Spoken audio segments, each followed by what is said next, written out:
నమస్కారం ఘంటారావానికి స్వాగతం. ముందుగా ప్రధాన అంశాలు. మేడ్చల్ జిల్లా మల్లంపేటలో టిప్పర్ స్కూటీ ఢీ, టైర్ల కింద నలిగి తల్లి ముందే బాలుడు మృతి.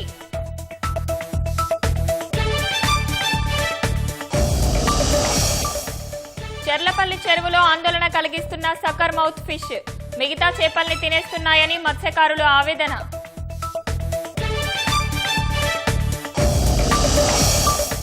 కడప జిల్లాలో ఎలక్ట్రిక్ బైక్ పేలి మహిళ మృతి, ఛార్జింగ్ అవుతుండగా పేలిన బ్యాటరీ.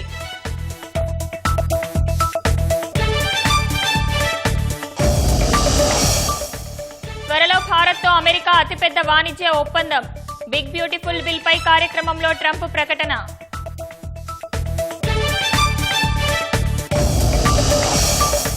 పూరి జగన్నాథుడి రథయాత్రకు సర్వం సిద్ధం, వేడుక చూసేందుకు దేశ విదేశాల నుంచి తరలివచ్చిన భక్తులు.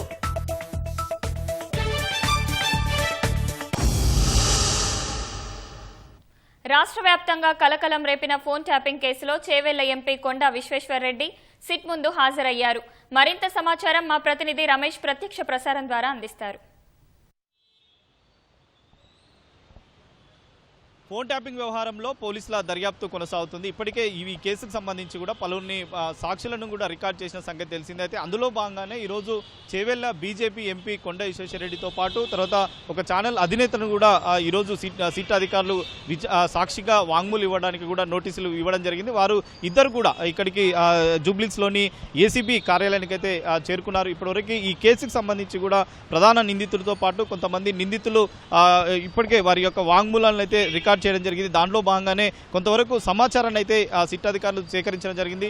దీంట్లో సాక్షుల యొక్క వాంగ్మూలాలే చాలా కీలకం కానున్న నేపథ్యంలో మొత్తం 618 ఫోన్లు కూడా ట్యాపింగ్ చేసినట్లయితే సిట్ అధికారులు గుర్తించడం జరిగింది. దాంట్లోనే ఒక్కొక్కరు ఫోన్లు సీరియర్లు తీస్తున్న సమయంలో కూడా ఒక్కొక్కరు నెంబరు వస్తున్న నేపథ్యంలో కూడా వారి గుర్తించి తర్వాత వారికి సంబంధించి కూడా ఆ నోటీసులు జారీ చేసి సెక్షన్ 160 కింద ఆ నోటీసులు అయితే జారీ చేసి తర్వాత వారిని సాక్షిగా వాంగ్మూలం ఇవ్వడానికి కూడా సిట్ కార్యాలయానికి రావాలని చెప్పి కూడా అధికారులు అయితే పేర్కొనడం జరిగింది. ఇప్పటివరకు కాంగ్రెస్ పిసిసి అధ్యక్షుడు మహేష్ కుమార్ గౌడ్తో పాటు తర్వాత మల్కాజ్గిరి బీజేపీ ఎంపీ ఈటల రాజేందర్ను తర్వాత మరికొంతమంది నేతలకు సంబంధించి కార్యకర్తలు కానీ కొంతమంది అయితే వారి యొక్క సాక్షులను వాంగ్మూలం అయితే రికార్డు జరిగింది. ఇప్పటివరకు దాదాపు 200 మందికి సంబంధించి కూడా సాక్షులుగా వారి వాంగ్మూలాలు తీసుకున్నట్టు తెలిసింది. అయితే మొదటి నుంచి ఈ కేసులో ప్రధాన నిందితుడిగా ఉన్న ఎస్ఐబి మాజీ చీఫ్గా ఉన్న ప్రభాకర్ రావు సంబంధించి కూడా ఈ కేసులో చాలా కీలకంగా ఉన్నారని చెప్పి కూడా సిట్ అధికారులు మొదటి నుంచి గుర్తించిన సంగతి తెలిసింది. అయితే కేసు నమోదైనప్పటి నుంచి అతను విదేశాలకు పారిపోవడం తర్వాత సుప్రీంకోర్టు ఆదేశాలతో కూడా అతను నేరుగా దేశానికి రావడంతో కూడా ఆ రోజు నుంచి కూడా దాదాపు 6 సార్లుగా సుదీర్ఘంగా అతను విచారించడం జరిగింది. విచారణలో భాగంగానే అసలు ఈ ఫోన్ ట్యాపింగ్ వ్యవహారానికి సంబంధించి ఎవరు ఆదేశాలతో ఈ ఫోన్ ట్యాపింగ్ నిర్వహించడం జరిగింది, దీంట్లో ఎవరెవరు ఉన్నారు, ఎవరెవరు ఫోన్ ట్యాపింగ్ నిర్వహించారనేది కూడా ప్రధానంగా వారిపైన సిట్ అధికారులు ప్రశ్నలు కురిపించడం జరిగింది. కొంతవరకు సమాచారం వారి నుంచి రాబట్టినప్పటికీ మరికొంత సమాచారం రావాలని చెప్పి కూడా సిట్ అధికారులు భావిస్తున్నారు. దీంట్లోనే ఎస్ఐబిగా పనిచేసిన డిఎస్పీగా పనిచేసిన ప్రణీత్ రావు తర్వాత భుజంగరావు తర్వాత తిరుపతన్న రాధాకృష్ణకి సంబంధించి కూడా వారి నుంచి కూడా స్టేట్మెంట్ రికార్డ్ చేసి వారిని కూడా అరెస్ట్ చేసి సుదీర్ఘంగా జైలుకు పంపించిన సంగతి తెలిసింది. అయితే అందులో భాగంగానే వాళ్ళు రిమాండ్లో ఉన్నవారు బెయిల్పై బయటకు వచ్చిన తర్వాత మరొకసారి ఏదైనా కేసు కోసం అవసరం ఉన్నట్లయితే ఖచ్చితంగా విచారిస్తామని చెప్పి కూడా పోలీసులు వారికి చెప్పడంతో కూడా వారు ప్రస్తుతం వారికి అందుబాటులో ఉన్నారు. దీంట్లోనే ప్రణీత్ రావుని దాదాపు 3 సార్లు కూడా విచారించడం జరిగింది. ప్రణీత్ రావు ఇచ్చిన వాంగ్మూలం తర్వాత ప్రభాకర్ రావు ఇచ్చిన వాంగ్మూలాన్ని కూడా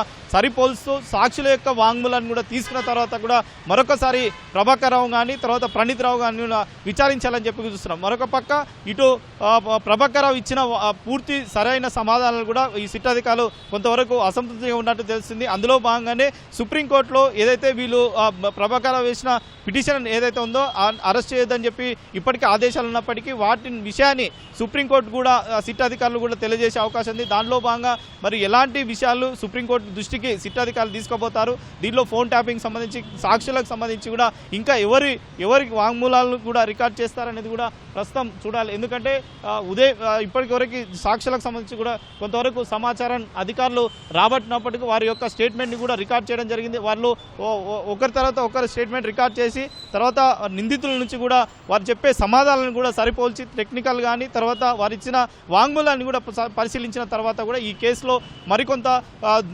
దర్యాప్తు ముమ్మరం చేయాలని చెప్పి కూడా సిట్ అధికారులు భావిస్తున్నారు. కాబట్టి దర్యాప్తులో మరి ఎలాంటి విషయాలు వెలుగులోకి వస్తాయి, రాబోయే రోజుల్లో ప్రణీత్ రావు కానీ ప్రభాకర్ రావు కానీ మిగతా నిందితులు ఇచ్చిన వాంగ్మూలాలతో కూడా మరికొంతమందికి ఏమన్నా నోటీసులు సర్వ్ చేస్తారా, లేదా కేవలం వీరితో మాత్రమే సాక్షులకు సంబంధించిన వాంగ్మూలాన్ని తీసుకొని తర్వాత వీటిపైన ఎలా ముందుకు వెళ్తారనేది కూడా ప్రస్తుతం ఒక సందిగ్ధత అయితే నెలకొనడం జరిగింది. దీంట్లో ఎంపీలు ఇప్పటికే బీజేపీ ఎంపీలకు సంబంధించి ఇద్దరినైతే వాంగ్మూలాలను అయితే ప్రస్తుతం అయితే రికార్డ్ చేయడం జరుగుతుంది. కాబట్టి దాంట్లో భాగంగా ఇంకా కేవలం అంటే కాంగ్రెస్ నేతలు బీజేపీ నేతలతో పాటు తర్వాత కొంతమంది అధికారులకు సంబంధించి కూడా ఫోన్ ట్యాపింగ్ చేసినట్లు కూడా ఒక ఉన్న నేపథ్యంలో అన్నీ కూడా విశ్లేషించిన తర్వాత దాంట్లో డేటా పరిశీలించిన తర్వాత వాంగ్మూలాలు అన్నీ కూడా రికార్డ్ చేసిన తర్వాత కూడా తదుపరిగా ఈ కేసుకు సంబంధించి కూడా దర్యాప్తులో పురోగతి సాధించవచ్చు అని చెప్పి కూడా అధికారులు అయితే చెప్తున్నారు. కాబట్టి దానిలో పూర్తి స్థాయిలో వివరాలు సేకరించిన తర్వాతనే ముందుకు వెళ్ళే అవకాశాలు అయితే ప్రస్తుతం అయితే కనబడుతున్న పరిస్థితి అయితే ఉంది. Vote studio.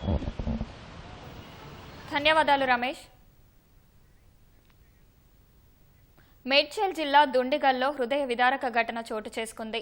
1వ తరగతి చదువుతున్న చిన్నారిని ఓ టిప్పర్ మృత్యు రూపంలో కబలించి వేసింది. పాఠశాలలో దింపేందుకు తల్లి తీసుకెళ్తుండగా స్కూటీని టిప్పర్ తాకడంతో ప్రమాదం జరిగింది. ఘటనలో చిన్నారి తల టిప్పర్ చక్రాల కింద పడి ఛిద్రమైపోయింది. కన్న కుమారుడు కళ్ల ముందే తనువు చాలించడంతో ఆ తల్లి విలపించిన తీరు పలువురిని కంటతడి పెట్టించింది.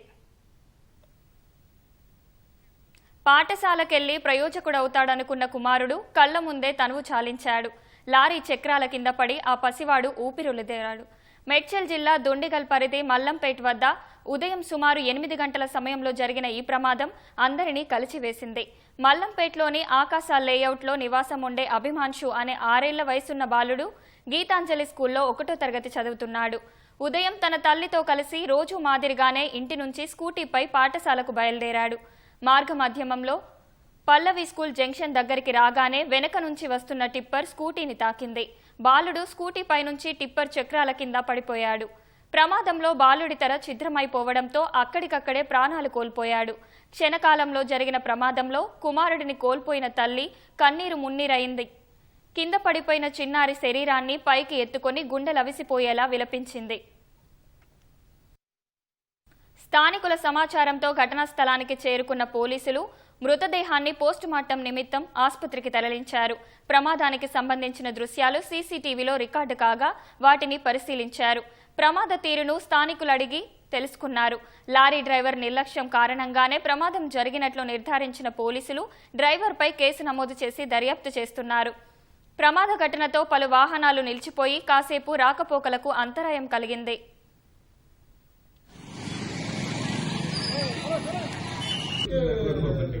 ఈ బండి స్లో అయింది.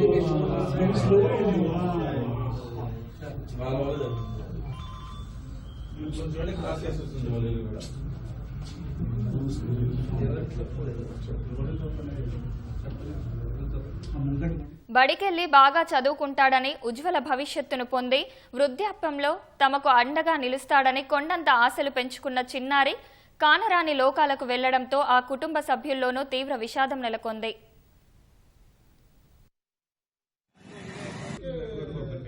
ఈ బండి స్లో అయింది.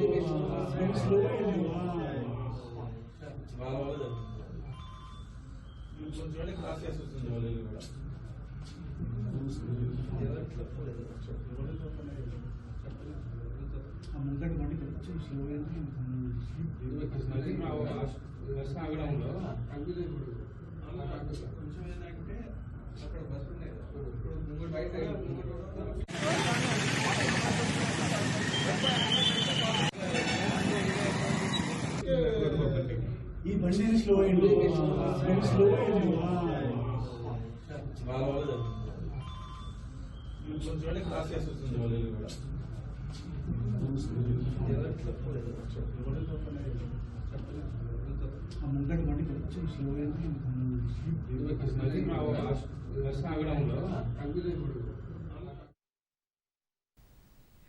ప్రియురాలి కళ్ల ముందే ఆమె చున్నీతో ప్రియుడు ఉరివేసుకున్న ఘటన సంగారెడ్డి జిల్లా రుద్రారంలో జరిగింది. పటాన్చెరు మండలం చారా సంఘానికి చెందిన ఉమాకాంత్ సోదరి ఇంట్లో ఉంటూ ఓ అగరబత్తీల పరిశ్రమలో పనిచేస్తున్నాడు. ఇస్నాపూర్కు చెందిన ఓ యువతి కూడా అదే పరిశ్రమలో పనిచేస్తోంది. ఇద్దరూ గత 3 సంవత్సరాలుగా ప్రేమించుకుంటున్నారు. ఇద్దరూ వేర్వేరు కులాలు కావడంతో పెద్దలు పెళ్లికి అంగీకరించలేదు. దీంతో మనస్తాపానికి గురైన యువకుడు పెద్దలు ఒప్పుకోవడం లేదని నువ్వు ఒప్పుకోవా అంటూ ఆమె చున్నీతోనే ఉరివేసుకుని ఆత్మహత్యకు యత్నించాడు. యువతి గట్టిగా కేకలు వేయడంతో చుట్టుపక్కల వారు అతడిని ప్రభుత్వ ఆసుపత్రికి తరలించారు. అప్పటికే మరణించినట్లు వైద్యులు తెలిపారు. తన కుమారుడి మృతిపై అనుమానం ఉందని ఉమాకాంత్ తల్లిదండ్రులు పోలీసులను ఆశ్రయించారు. కేసు నమోదు చేసుకున్న పోలీసులు దర్యాప్తు చేస్తున్నారు.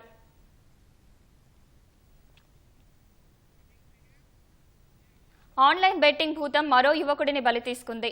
కరీంనగర్ జిల్లా ఇల్లందకుంట మండలం శ్రీరాములపల్లికి చెందిన అఖిలేష్ బీటెక్ ఫెయిల్ అయ్యాడు. ఇంటి వద్దనే ఉంటూ మళ్లీ పరీక్షలకు సిద్ధమవుతున్నాడు. ఈ క్రమంలో ఆన్లైన్లో బెట్టింగ్ యాప్స్కి బానిసైనట్లు కుటుంబ సభ్యులు తెలిపారు. ఆయా యాప్స్ నుంచి ఒత్తిడి ఉన్నందునే తన తమ్ముడు ఆత్మహత్య చేసుకున్నాడని అఖిలేష్ సోదరుడు ఆరోపించాడు. పరీక్షలు రాసేందుకు హైదరాబాద్ వెళ్లాలని ఇంట్లో చెప్పి ఉరివేసుకుని విగతజీవిగా కనిపించాడు. పోలీసులు కేసు నమోదు చేసి దర్యాప్తు జరుపుతున్నారు. ఆన్లైన్లో బెట్టింగ్ యాప్స్, ట్రేడింగ్ యాప్స్ ఇవి తీసుకుని ఆన్లైన్ మేబీ లోన్ యాప్స్ కూడా ఉన్నట్టున్నాయి. సో రీజన్ ఏంటి ఇంట్లో చెప్పకుండా అవి మేబీ వాటి తరపున ఒత్తిడి ఏమైనా జరిగి ఇంట్లో చెప్పలేక చనిపోయి ఊరేసుకొని చనిపోయాను. ఈరోజు ఎగ్జామ్స్ ఉన్నాయి. ఈరోజు మార్నింగ్ ట్రైన్కి హైదరాబాద్ వస్తానని చెప్పి కూడా ఇంట్లో చెప్పి మార్నింగ్ లేవడం జరిగింది. కడప జిల్లాలో ఎలక్ట్రికల్ స్కూటీ పేలిన ఘటనలో మహిళ మృతి చెందింది. ఎర్రగుంట్ల మండలం పోట్లదుర్తిలో తెల్లవారుజామున ఇంటి ఆవరణంలో ఛార్జింగ్ పెట్టి ఉన్న స్కూటీ పేలింది. ఆ సమయంలో పక్కనే సోఫాలో నిద్రిస్తున్న వెంకట లక్ష్మమ్మ అనే వృద్ధురాలు శరీరం మొత్తం కాలిపోయింది. విషయం తెలుసుకున్న పోలీసులు కేసు దర్యాప్తు చేస్తున్నారు. మృతదేహాన్ని పోస్టుమార్టం నిమిత్తం ప్రొద్దుటూరు ప్రభుత్వాసుపత్రికి తరలించారు. ఊహించని ఘటనతో ఆ కుటుంబ సభ్యులు కన్నీరు మున్నీరవుతున్నారు.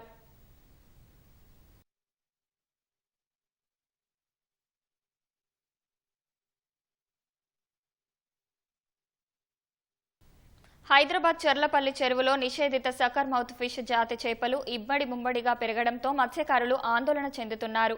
ఇవి చెరువుల్లో చిన్న చేపలు వాటి లార్వాలను తినేస్తుండటంతో పెట్టిన పెట్టుబడులు కూడా చేతికి రావడం లేదని మత్స్యకారులు వాపోతున్నారు. పదునైన రెక్కలు, నల్ల చారలతో కూడిన ఈ చేపలు తాజాగా సూర్యాపేట, పాలమూరు, ఖమ్మం ప్రాంతాల్లోని పలు చెరువుల్లో కనిపించడంతో డెవిల్ ఫిష్ అంటూ భయపడుతున్నారు. 2 ఏళ్ల కిందట కొల్లేరులోకి ఇవి కొట్టుకొచ్చి చెర్లపల్లి చెరువులో వేగంగా పెరగడంతో ఆందోళన చెందుతూ అవి అమ్మకుండా కాల్చేస్తున్నారు. హైడ్రా, కేంద్ర కారాగారం సుందరీకరణ కోసం దత్తత తీసుకున్న ఈ చెరువులో చేపల్లో నిషేధిత జాతి రావడంతో నష్టపోయిన తమకు పరిహారం చెల్లించాలంటున్న మత్స్య సహకార పారిశ్రామిక సంఘం ప్రతినిధులతో మా ప్రతినిధి మల్లిక్ ముఖాముఖి. ఇటీవల కాలంలో విదేశీ చేపలు తెలుగు రాష్ట్రాల్లో కనిపిస్తున్నాయి. ప్రత్యేకించి దయ్యం చేపలు అనే పేరుతో పిలుస్తున్నారు ఇక్కడ ప్రాంతవాసులు. సకర్ మౌత్ క్యాట్ ఫిష్ అనే విదేశీ చేప ఇది నిషేధిత చేప కావడంతో తెలుగు రాష్ట్రాల్లో ఇటీవల కాలంలో కనిపిస్తుంది. ప్రత్యేకించి తెలంగాణలో సూర్యాపేట, నల్గొండ, తర్వాత మహబూబ్ నగర్, ఖమ్మం తదితర జిల్లాలో కనిపిస్తుంది. తాజాగా హైదరాబాద్ శివారు చెర్లపల్లి చెరువులో కూడా పెద్ద ఎత్తున కనిపిస్తుండటంతో మత్స్యకారులు తీవ్ర ఆందోళనకు గురవుతున్నారు. గత ఏడాది మన ఉచిత చేపల పంపిణీలో భాగంగా పెంచిన చేపల్లో ఈ అధిక శాతం మోతాదు ఇవి కనిపిస్తున్నాయి. ఒక 5 చేపలు తీస్తే 4 మాత్రం ఇవే కనిపిస్తున్నాయి. దాంతో వీళ్ళు చాలా ఆందోళనకు గురవుతున్నారు. పెట్టిన పెట్టుబడంతా బూడిదలో పోసిన పన్నీర్ అవుతుందని చెప్తున్నారు. ప్రస్తుతం మనతో కొందరు మత్స్యకారులు ఉన్నారు. చెప్పండి, ఏంటి ఒక దయ్యం చేపలు అంటున్నారు, ఏంటి వీటి కథ ఏంటి? దీని కథ ఏంటంటే ఇప్పుడు దగ్గర మేము పేర్ల సంది చూస్తున్నాం చెర్రా. ఈనాడు ఈ చేపను చూడలేము మేము ఇక్కడ. ఈ 2 సంవత్సరాల సందే ఈ చేప కనబడుతుంది. మేము ఇంతకుముందుకు ఏమనుకుంటున్నాం, ఇక్కడనే వచ్చిందా ఈ చేపని మేము అనుకున్నాం. అది ఇక్కడ ముట్టలే.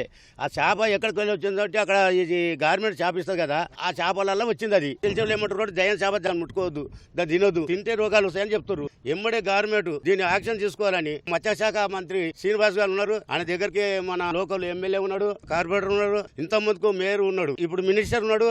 ఆయన దగ్గర ఆయన అందరూ తీసుకుపోయి, కాకపోతే ఇక్కడ కులాలు సంఘాలు ఉన్నాయి, సంఘాలను అందరినీ పట్టుకుపోయి అయ్యా మాకు ఇట్లా సహకరించుకుని దీని మార్గం ఏమున్నదో ఒకటే మార్గం, దీన్ని తెగగొడితేనే చేప పిల్ల పోతుంది. తెగగొట్టకపోతే ఎప్పటికి ఇదే ఇట్లనే ఉంటుంది. తెగొట్టి నీళ్లు తీసి ఎప్పటికి ఎండ పెడితేనే ఆ చేప పిల్ల పోతే అప్పుడు మేము 150 మంది కడప ఉంది మాది, 2 మంది పెట్టుకో 300 మంది అవుతాము. అది 400 దాకా ఉంటుంది కానీ 300 పెట్టుకో. దీని మీద మేము ఉపాధి పొందుతున్నాము. ఈ ఉపాధి చాలా నష్టపోతున్నాము. అందుకే గవర్నమెంట్ మాకు సహకరించాలని కోరుతున్నాము. సకర్ మౌత్ క్యాట్ ఫిష్ అంటారు దీన్ని. ఇది నిషేధిత చేప. అంటే కేవలం ఇతర దేశాల్లో మాత్రమే ఉంటుంది, మన భారతదేశంలో లేదు. ఇటీవల కాలంలో మన ఈ జాతి అనేది మన దేశంలో ప్రవేశించింది. అది కూడా మన తెలుగు నేలపై వచ్చింది. ఇప్పుడు దీనివల్ల మీరు ఎలాంటి నష్టాలు ఎదుర్కొంటున్నారు, ఏం చెప్పండి? మేము దీనివల్ల ప్రాణ నష్టం అనుభవిస్తున్నాము. అమౌంట్ కూడా ఏం రావట్లేదు. మేము గత 6 నెలల కింద 3 లక్షల రూపాయలు పెట్టి చెరువులో చేపలు పోయాల్సి వచ్చింది. ఈ చేప వచ్చి ఇది దీని ఆకారం చూడండి ఎట్లా ఉందో. మొత్తం దీనికి చుట్టుముట్టు ముళ్ళులు ఉంటాయి. దీనికి ఆహారం మేము పోసిన చేపలు మాత్రమే. దీనిపైన మేము చెరువు పైన 150 మంది సభ్యులం దీనిపైన జీవనోపాధి పొందుతున్నాం. ప్రతి ఇయర్ మురుగశిల నుంచి స్టార్ట్ చేస్తుంటాం చేపలు పట్టడం. దాదాపు ఒక సంవత్సరంకి వచ్చే వరకు మేము 10 లక్షలు 12 లక్షల రూపాయలు దీనిపైన ఆదాయం పొందుతుండే. ఫస్ట్ విడతలో మాత్రం మంచిగా వచ్చింది. సెకండ్ విడతలో మాత్రం మొత్తం ఇదే డెవిల్ ఫిష్ 75% నుంచి 85% వరకు డెవిల్ ఫిష్ వస్తుంది.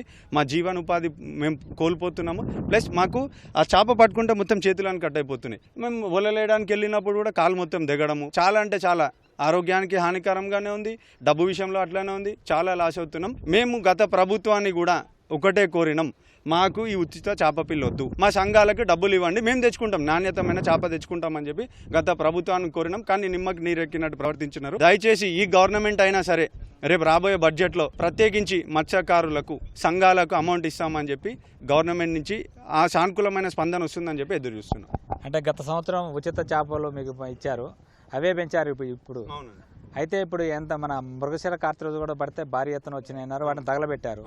ఇప్పుడు ఎంత పెట్టుబడి అయింది, ఎంత మీరు నష్టం అనిపిస్తున్నారు? మేము ఇప్పటి వరకు 10 లక్షల వరకు చెరువుకి పైసలు పెట్టినాం. మేము ప్రతి మురుగశీలకి మేము 2 నుంచి 3 లక్షలు అమ్ముతుండే. మొన్న మురుగశీల రోజు కేవలం 6,000 రూపాయలు అమ్మినాం. ఎందుకనంటే ఈ డెవిల్ ఫిష్ 6 టన్నుల చేపలు వచ్చింది. ఇప్పుడు మీరు చూసినారు, మీరు ప్రత్యేకంగా మిమ్మల్ని చూపించినాము. వలేస్తే అవి 2 చేపలు పడితే 10 చేపలు పడుతున్నాయి. మేము వేసిన సీడ్ మొత్తం చనిపోయింది, ఏమీ లేదు చెరువులో. మేము 150 మంది ఇప్పుడు రోడ్డు పైన పడాల్సి వచ్చింది. మీరు మొదటిసారి చూస్తున్నారు, అంతకుముందు ఎప్పుడైనా ఇట్లా కనిపించిందా? లేదండి, నేను 30 ఇయర్స్ నుంచి మాకు ఈ ఫీల్డ్, మా పెద్దలు మా తాతల తర్వాత మేము వస్తున్నాము, వంశపూర్వకంగా వచ్చాం. మేము ఎప్పుడు చూడలేదు, ఇదే ఫస్ట్ టైం చూస్తున్నాము ఈ ఫిష్.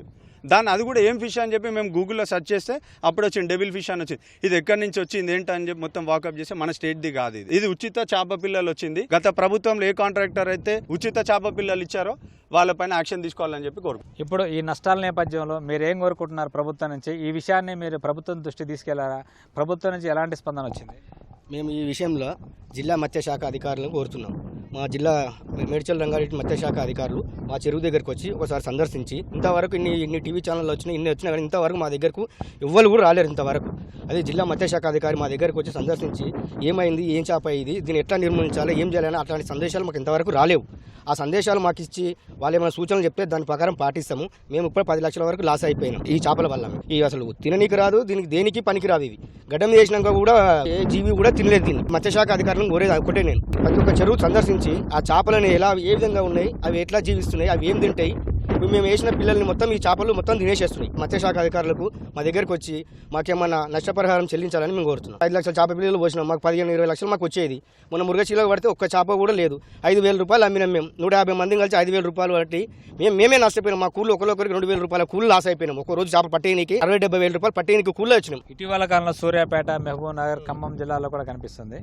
అంటే ఇటువంటి పరిణామాలకు ఏంటి కారణం అనుకుంటున్నారు? అంటే గుత్తేదారు నిర్లక్ష్యమా, లేదంటే మన కొత్త జాతులు ఇందులో ఎంటర్ అయినాయి? కొత్త జాతులు ఎంటర్ అయినాయి. ఇలా గుత్తేదారుల వాటా ఉన్నది. ఈ ఫిష్ అనేది యాక్చువల్ గా ఇది అక్వేరియం ఫిష్, ఇది వేరే దేశం. ఇది ట్రాన్స్పోర్ట్ వల్ల వాళ్ళు ఏం చేసారు, దాని ఎక్కడో కాలువలో వదిలేసారు. దాన్ని వదిలేయడం వల్ల ఈ కాలువల ద్వారా మొత్తం మన తెలంగాణ మొత్తం వ్యాపించినవి. ఇప్పుడు ఏం కోరుకుంటున్నారు మీరు? అదే ఇప్పుడు మాకేమన్నా గవర్నమెంట్ నుంచి మాకేమన్నా నష్టపరిహారం చెల్లించాలని మేము కోరుకుంటున్నాం. ఇది ఇక్కడ మత్స్యకారుల యొక్క మనోగతం. ఈ యొక్క దయ్యం చేప సంబంధించి అధికార యంత్రాంగం వచ్చి అసలు ఏంటి అనేది శాస్త్రీయంగా నిర్ధారించిన తర్వాత నష్టపరిహారం చెల్లించాలని కోరుకుంటున్నారు. కనీసం ఈసారైనా మంచి నాణ్యమైన చేపలు మాకే సొంతంగా వేసుకునే అవకాశం కల్పించాలని కోరుతున్నారు. కెమెరామెన్ అంబాదాస్తో కలిసి ఈటీవీ న్యూస్, హైదరాబాద్. త్వరలో భారత్తో అతిపెద్ద వాణిజ్య ఒప్పందం జరగనుందని అమెరికా అధ్యక్షుడు డొనాల్డ్ ట్రంప్ సంకేతాలు ఇచ్చారు. శ్వేతసౌధంలో బిగ్ బ్యూటిఫుల్ బిల్ పై జరిగిన కార్యక్రమంలో భారత్తో వాణిజ్యం ఒప్పందం చేసుకోనున్నట్లు ప్రకటించారు. కొన్ని వారాల క్రితం ఇరు దేశాల ప్రతినిధుల మధ్య 4 రోజుల పాటు జరిగిన చర్చల్లో గణనీయమైన పురోగతి సాధించినట్లు ఆయన చెప్పారు. ప్రతి ఒక్కరూ ఒప్పందం చేసుకోవాలని, అందులో భాగం కావాలని కోరుకుంటున్నట్లు ట్రంప్ తెలిపారు. నిన్ననే చైనాతో ఒప్పందం జరిగిందని, త్వరలో కొన్ని పెద్ద ఒప్పందాలు చేసుకోనున్నామని ట్రంప్ చెప్పారు. భారత్తో చాలా పెద్ద ఒప్పందం జరగనుందన్నారు. బీజింగ్తో జరిగిన ఒప్పందానికి సంబంధించిన వివరాలు వెల్లడించలేదు. అయితే అన్ని దేశాలతో వాణిజ్య ఒప్పందాలు చేసుకునే ఉద్దేశం లేదని ట్రంప్ స్పష్టం చేశారు. ఏప్రిల్లో పలు దేశాలపై టారిఫ్ల మూత మోగించిన అమెరికా చర్చలు జరిపేందుకు వీలుగా కొన్ని రోజుల పాటు వాటి అమలును వాయిదా వేసింది.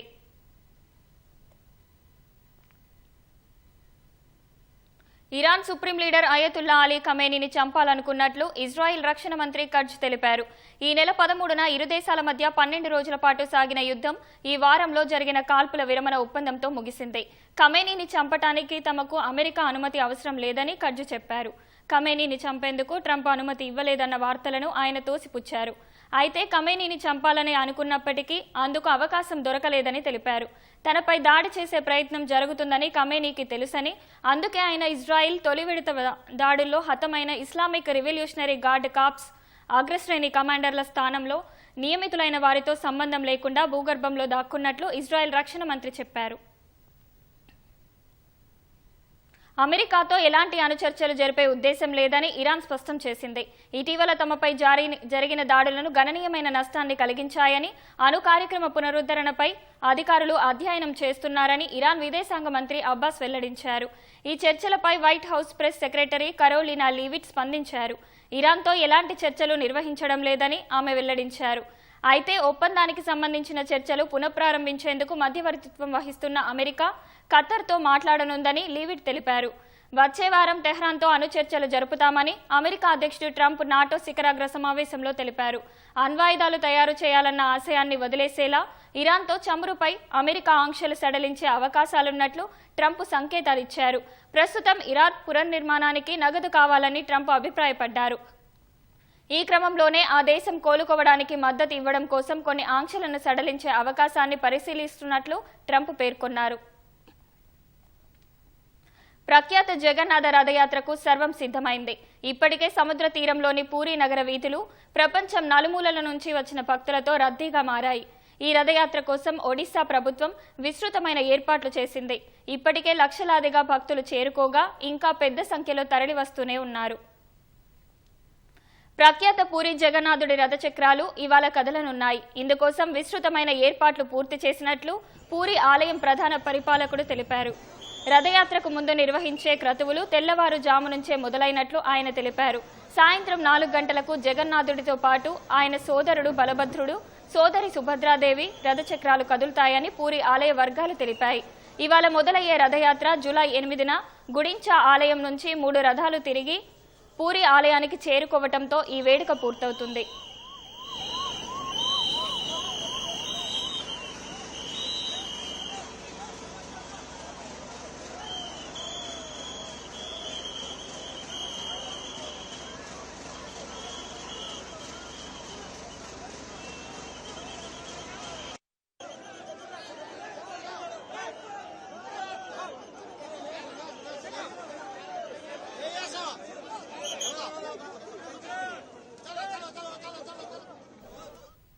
రథయాత్ర సజావుగా సాగేందుకు పూర్తిగా సిద్ధమైనట్లు పోలీసులు చెప్పారు. భక్తుల నుంచి కూడా పూర్తి సహకారం అందుతున్నట్లు తెలిపారు. 8 కంపెనీల కేంద్ర సాయుధ పారామిలిటరీ బలగాలతో సహా 10,000 మంది పోలీసులను మోహరించారు. రథయాత్రను నిశ్చితంగా పర్యవేక్షించేందుకు మొదటిసారి ఇంటిగ్రేటెడ్ కమాండ్ కంట్రోల్ సెంటర్ను ఏర్పాటు చేసినట్లు ఒడిశా డీజీపీ తెలిపారు. పూరీ నగరంతో పాటు కోనార్క్ రోడ్లపై 275 కృత్రిమ మేధ ఆధారిత సీసీ కెమెరాలు ఏర్పాట్లు చేసినట్లు చెప్పారు. ఇంకా ఆలయం ముందు రథయాత్ర సాగే మార్గంలో రూఫ్ టాప్ పై ఎన్ఎస్జీ స్నిప్పర్ కమాండోల పహారా ఉంటుందని డీజీపీ ప్రకటించారు.